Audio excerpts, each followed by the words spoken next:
Act 2, Scene 1, Inverness, court within the castle. Enter Banquo and Fleance with a torch before him. How goes the night, boy? The moon is down. I have not heard the clock. And she goes down at 12. I take 'tis later, sir. Hold, take my sword. There's husbandry in heaven. The candles are all out. Take thee that too. A heavy summons lies like lead upon me, and yet I would not sleep. Merciful powers restraining me the cursed thoughts that nature gives way to in repose. Enter Macbeth and a servant with a torch. Give me my sword. Who's there? A friend. What, sir, not yet at rest? The king's abed. He hath been in unusual pleasure and sent forth great largesse to your offices. This diamond he greets your wife withal, by the name of most kind hostess, and shut up in measureless content. Being unprepared, our will became the servant to defect, which else should free have wrought. All's well. I dreamt last night of the 3 weird sisters. To you they have showed some truth. I think not of them.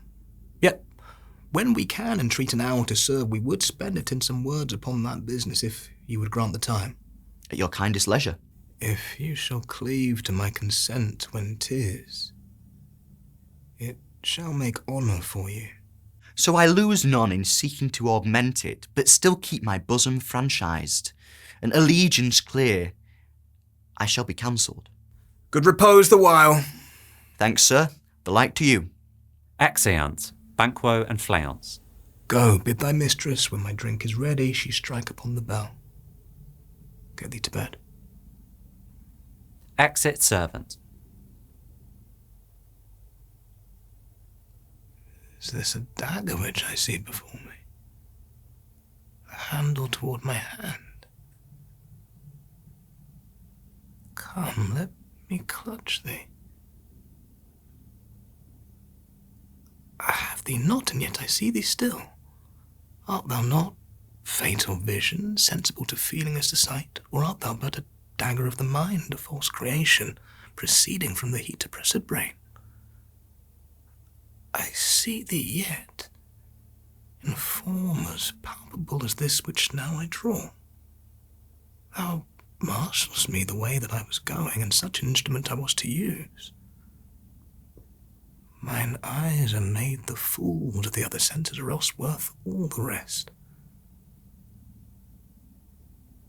I see thee still, and on thy blade and dudgeon gouts of blood, which was not so before. There's no such thing. It is the bloody business which informs thus to mine eyes. Now, o'er the one half world, nature seems dead, and wicked dreams abuse the curtained sleep. Witchcraft celebrates pale Hecate's offerings, and withered murder, alarumed by his sentinel, the wolf, whose howls his watch, thus with his stealthy pace, with Tarquin's ravishing strides towards his design, moves like a ghost.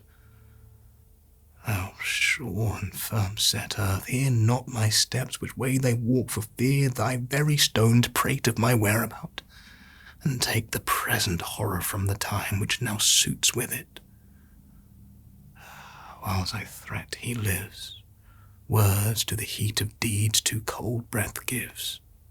A bell rings. I go, and it is done. The bell invites me. Hear it not, Duncan, for it is a knell that summons thee to heaven or to hell. Exit.